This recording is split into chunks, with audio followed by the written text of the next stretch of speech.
नमस्कार, मैं गुरुजी आप सभी का स्वागत करता हूं अपने YouTube चैनल मैथ गुरु 99 में। तो चलिए आज की इस वीडियो में मैं आप लोगों को बताने जा रहा हूं वर्ग 10वीं का NCERT मैथ का चैप्टर नंबर 4.4 का क्वेश्चन नंबर पहला का 1 2 3। ठीक है, मेरे वीडियो में शुरू से अंत तक बने रहे। क्वेश्चन देखिए इस स्क्रीन पर कि क्या दिया गया है। क्वेश्चन आपका दिया गया है कि निम्न द्विघात समीकरणों के मूलों की प्रकृति ज्ञात कीजिए, यदि मूलों का अस्तित्व हो तो उन्हें ज्ञात कीजिए। ठीक है, अस्तित्व हो तो अब देखिए इसको हमें ज्ञात क्या करना है। तो समीकरण यहाँ पर दिया गया है, अस्तित्व ज्ञात करने के लिए क्या करेंगे हम, तो आपको बताए थे। देखिए ठीक है किस प्रकार से बनेगा। तो देखिए यहाँ अगर इसका डी का मान जो है ना, अगर डी का मान ऋणात्मक हो, अगर माइनस में आए तो समझिए उसका मान वास्तविक नहीं है। ठीक है, यानी कि उस मूल का अस्तित्व नहीं है। क्लियर। और अगर जीरो आया, चाहे 1 2 3 कोई भी आए धनात्मक, तो समझिए उसका मान वास्तविक है, यानी कि इसका मूल निकलेगा। ठीक है, इस मूल का अस्तित्व है। तो देखिए इसको निकालते हैं। देखिए ए बराबर क्या हो जाएगा, ये 2, बी बराबर क्या हो जाएगा यहाँ पर 3, और सी बराबर क्या हो जाएगा 5। क्लियर। अब देखिए तो हम डी निकालेंगे, डी बराबर b² माइनस 4ac, ये फॉर्मूला है। तो देखिए यहाँ पर b का मान माइनस में है, -3 का स्क्वायर माइनस 4, ए का मान कितना है यहाँ पर 2 है, तो यहाँ पर 2, और सी का मान कितना है यहाँ पर 5। क्लियर। 3 का स्क्वायर माइनस में तो प्लस में हो जाएगा, 3 तिया 9, लेकिन देखिए 5 दूना 10 और 10 चौक 40, कितना हो गया यहाँ पर हो गया 40। लेकिन 9 में से अगर 40 घटेगा तो माइनस में कितना हो जाएगा माइनस में यहाँ पर 31। तो अगर ऋणात्मक मान आया तो इसका अर्थ ये होगा कि मूल वास्तविक नहीं है, यानी कि इस मूल का अस्तित्व नहीं है। यानी लिख देंगे इस मूल का अस्तित्व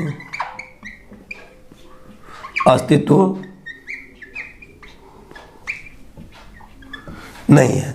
कोई दिक्कत नहीं, एक सवाल आपका पूरा कंप्लीट हो गया। ठीक है, अब मैं इसका दूसरा क्वेश्चन बनाता हूं, ध्यान देंगे। तो पहला क्वेश्चन हो गया। अब देखिए इसका दूसरा क्वेश्चन यहाँ लिख दिए 3x² माइनस 4 √ 3x प्लस 4 बराबर 0 है। तो देखिए ए बराबर क्या हो जाएगा, ए बराबर हो जाएगा ये 3। क्लियर। बी बराबर क्या हो जाएगा यहाँ पर, तो माइनस में 4 और √3, और सी बराबर क्या हो जाएगा ये 4। क्लियर, ये 4। अब ध्यान दें कि डी का पहले मान निकाल लेते हैं। डी बराबर क्या होता है b² माइनस 4ac। क्लियर। अब देखिए b का मान कितना है, माइनस में 4 और √3 का स्क्वायर माइनस 4, ए का मान कितना है यहाँ 3, ध्यान दें, और सी का मान कितना है यहाँ पर 4। 4 का 4 चौका 16 हो जाएगा, ऐसे सेट कर लो, 4 चौका 16 प्लस में, और रूट में 3 है ना, रूट में 3 को रूट में 3 से गुना करेंगे तो बाहर केवल 3 आ जाएगा। यहाँ पर सीधा 3 कर दो। एग्जाम्पल लेता हूँ, समझ लीजिए। अगर रूट में यहाँ पर 3 हो और यहाँ पर रूट में 3 से गुना करेंगे तो ऐसे भी लिख सकते हैं, 3 3 9 बराबर 3 बाहर कर सकते हैं, या नहीं तो डायरेक्ट यहाँ पर 3 बाहर कर सकते हो। क्लियर। तो मैंने यहाँ पर डायरेक्ट 3 बाहर कर लिए। ठीक है, माइनस 4 3 12, 4 3 12 चौक 48, यहाँ पर ये हो गया 48 बराबर यहाँ पर 48 घटे 48 बराबर 0, यानी कि डी का जो मान आया ना 0 आया, यानी कि इस मूल का अस्तित्व है। क्या हो जाएगा, इस मूल का अस्तित्व है, लिखेंगे इस मूल का। ठीक है, इस मूल का अस्तित्व है। अगर अस्तित्व है तो इसका 2 मूल को ज्ञात करने के लिए, तो ठीक है, तो इसका 2 मूल कैसे ज्ञात करेंगे आपको पता होगा। लिखेंगे यहाँ मूल बराबर, तो यही ले लेता हूँ, मूल बराबर minus b plus minus √d और बटा 2a, ये फॉर्मूला है कि नहीं। अब इस फॉर्मूला को हम ना यहाँ पर सेट करते हैं। क्लियर। अब देखिए बनाने की कोशिश करते हैं, इसको थोड़ा हम क्लीन कर लेते हैं। क्लियर, बेहतर रहेगा। दोनों इसका मूल हम ज्ञात भी कर लेंगे और बेहतर हो जाएगा। समझने का प्रयास करें। देखिए तो माइनस b प्लस माइनस है, तो b में कितना है, यहाँ पर माइनस में ऑलरेडी है, तो यहाँ पर देख लीजिए यहाँ हो गया माइनस में है, इस सूत्र में सवाले में है, और सूत्र में भी यहाँ पर माइनस है ना जी। तो सूत्र का माइनस बाहर कर देंगे। ठीक है, सवाल इसका अंदर आ जाएगा 4 √3। ठीक है, और यहाँ पर है प्लस माइनस और √, तो डी का मान कितना आया 0। ठीक है, माइनस तो है नहीं इसलिए इसका बनेगा मूल, इसलिए यहाँ पर 0 हो गया। ठीक है, ऋणात्मक का केवल मूल नहीं होता है। क्लियर, ध्यान देंगे। लेकिन धनात्मक कोई भी अंक होगा उसका निकलेगा मूल। अब देखिए तो यहाँ पर 2 और एक और कितना है यहाँ पर 3, तो यहाँ हो जाएगा 6, 3 है ना तो 3 देंगे, 6 नहीं 3, कितना हो जाएगा 3। क्लियर। अब देखिए मैंने समझ प्लस हो गया यहाँ पर, यानी कि 4√3 प्लस माइनस 0 का 0 बटा में द्वितीय 6 हो गया। क्लियर। अब इसको जोड़ेंगे घटाएंगे उतना ही रह जाएगा, यानी कि 4 और √3 बटा में 6, यानी 2 दूना 4 द्वितीय 6 बराबर 2√3 बटा में 3, ये आ गया। समझ में आ गया। तो इसको ना 2 बार लिख दो, ठीक है ऐसे, तो इसलिए आप लिख देंगे 2 मूल बराबर क्या लिखेंगे 2√3 बटा 3, क्या लिखेंगे 2√3 बटा में 3, 2√3 बटा में 3, यही आपका 2 मूल कंप्लीट हो गया। कोई दिक्कत नहीं। इसका आप स्क्रीनशॉट एक बार ले लीजिए। इसके बाद मैं क्वेश्चन नंबर आपका तीसरा बनाता हूं, ध्यान दें।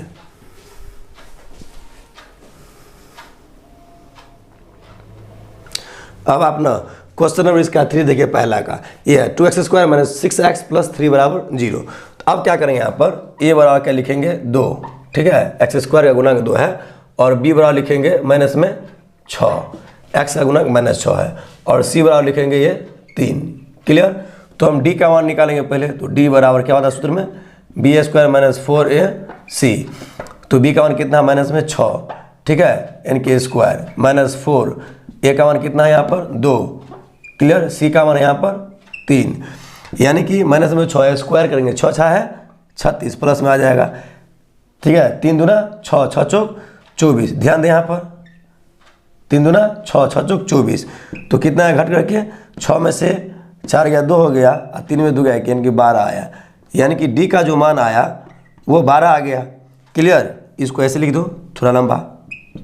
क्लियर। तो अब क्या लिखेंगे 2 मूल निकाले इस मूल का, यानी कि इस मूल का अस्तित्व है लिखेंगे, ठीक है, प्लस में है धनात्मक है लिखेंगे इस मूल का, ठीक है, इस मूल का अस्तित्व है। क्लियर। अस्तित्व है, और इसका अगर अस्तित्व है तो क्या करेंगे लिखेंगे मूल बराबर -b प्लस माइनस √d और बटा में 2a, ये फॉर्मूला है, इस पर हम सेट करके इसका मान निकाल देंगे। ध्यान दे, तो b का मान क्या है -6 है, तो यानी कि सवाल में क्या है यहाँ पर माइनस में, ठीक है, और -6, ठीक है, और यहाँ पर ब्रैकेट प्लस माइनस और √d का मान कितना है 12, तो यहाँ पर 12 लिखा जाएगा। क्लियर। और बटा में 2, और a का मान कितना है यहाँ पर 2, 2 का 2, इस बराबर को ना इसके बराबर यहाँ पर रखो, अच्छा रहेगा। क्लियर।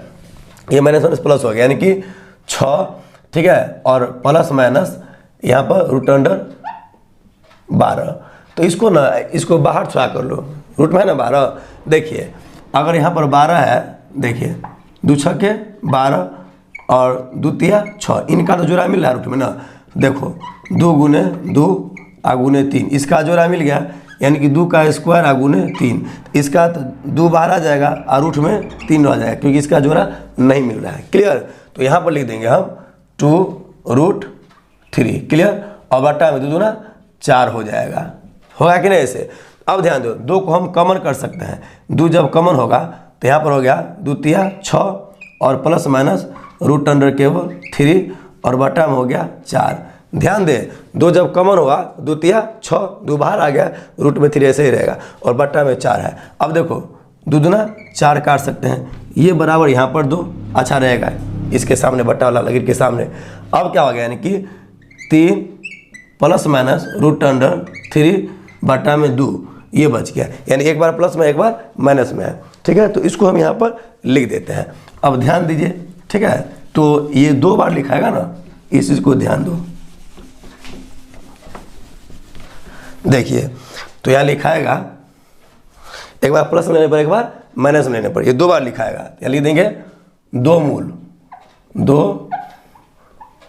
मूल बराबर, एक बार प्लस में लो एक बार माइनस में लो, तो क्या हो जाएगा यहाँ पर 3 प्लस √3 बटा में 2, और दूसरा 3 क्या हो जाएगा 3 माइनस √3 बटा में 2।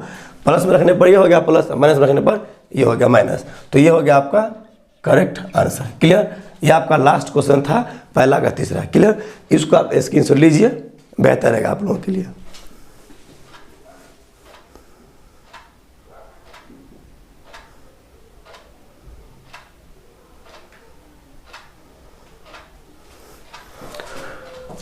ये हो गया। और इसको आप प्लस जोड़ कर भी लिख सकते हैं अगर चाहे तो। कैसे? तो लिखोगे प्लस में रखने पर, कौन भाषा लिखोगे?